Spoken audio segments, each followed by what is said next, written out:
Tired of big tech clashing with your Catholic values? Feday Chat is now live on the Apple App Store and Google Play Store. It's private, encrypted, and built by Catholics for Catholics, with features like parental controls and more. Connect securely with family, friends, and groups. Download Feday Chat at feday.email. Technology without compromise.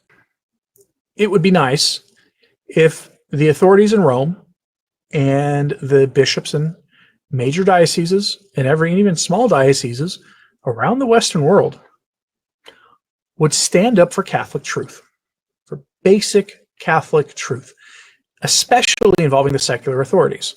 When politicians and judges and media figures and celebrities and other things push evil on the world, most of the time the bishops remain silent.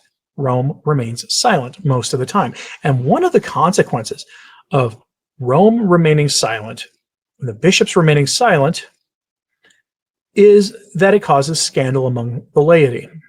Lay people will then feel it is their obligation to stand up for the truth, which it always is. But people will feel emboldened to do so in the face of silence from those in positions of authority in the ecclesiastical hierarchy of the church. When they remain silent, someone has to step up, and who's going to be left to? Religious, your priests, or the laity. And most of the time, it's the laity. And there are consequences for this, especially in places that are outside of the United States. In the U.S., if you stand up against popular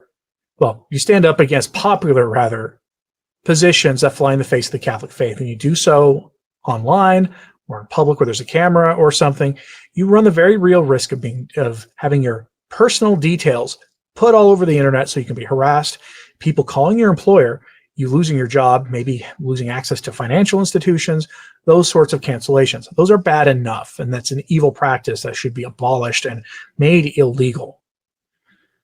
I don't see it happening, though, but that's bad enough. But in other places, Western Europe and in Australia, where we'll turn to here in a moment, that consequence is much worse.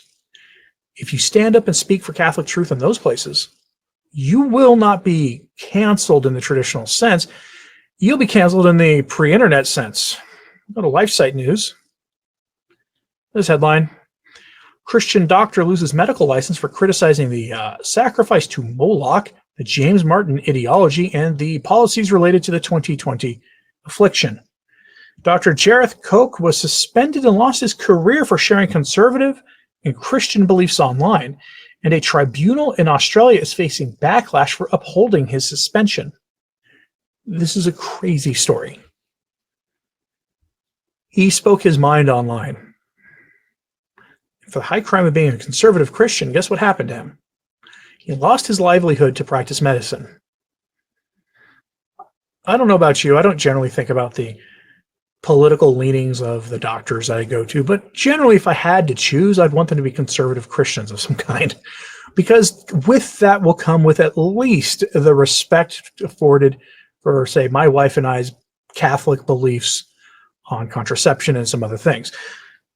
You know, a conservative Protestant may not agree with us, but they're not going to give us a hard time about that if they're a doctor. Whereas a secular medical professional who is a progressive of some kind will. We've run into that before.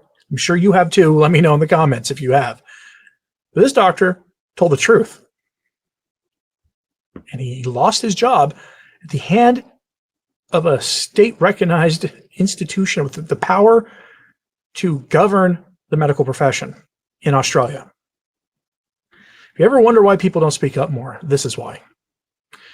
From the article, quote, a Christian doctor in Australia was found guilty of professional misconduct, not for substandard patient care, but because he had previously shared social media posts critical of the sacrifice to Moloch, the James Martin ideology, and policies related to the 2020 so-called affliction. Dr. Jareth Koch was suspended over 6 years ago and lost his career.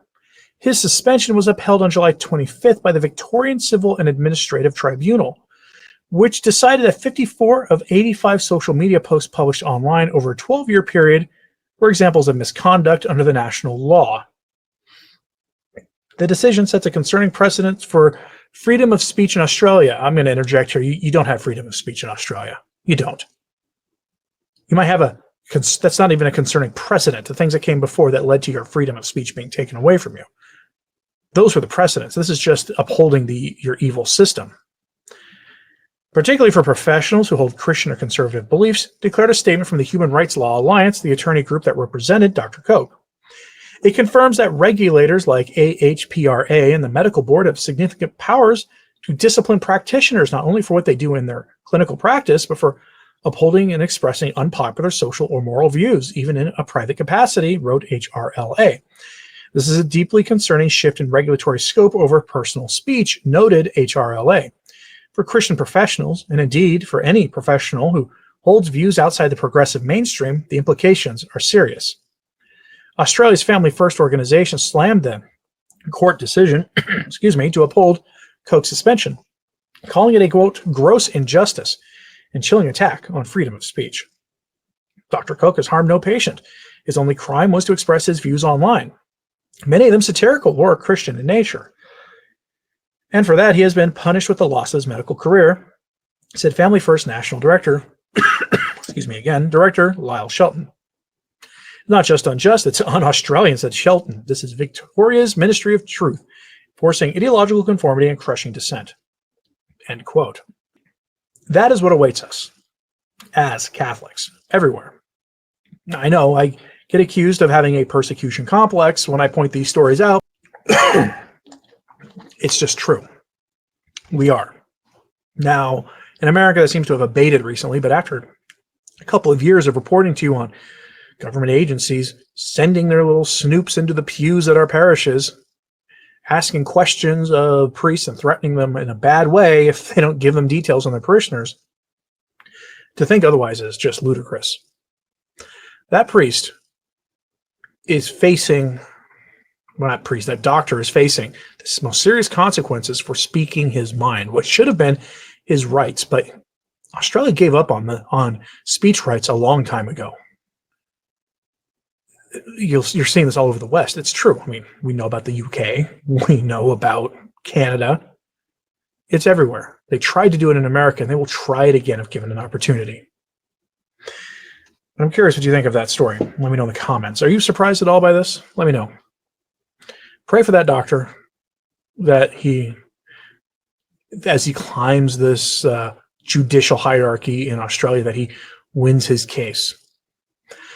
So let me know what you think of this in the comments, please. Hit like and subscribe if you haven't. It absolutely does help. So just sharing this on social media, that helps a lot too. And if you've ever thought about supporting the work we do here at Return to Tradition, options in the description box below. Subscribe Star, Patreon. There's that subscribe plus button. That's the old join button. YouTube likes to change that from time to time. All those options, by the way, were asked for by viewers of the channel. They do help keep these daily messages coming, and your support is, as always, greatly appreciated. Please pray for the church. Pray for everybody spoke about in this video today, and also just personal issues. For me, just your prayers would be appreciated as well. I'm Anthony Stine. Ave Maria.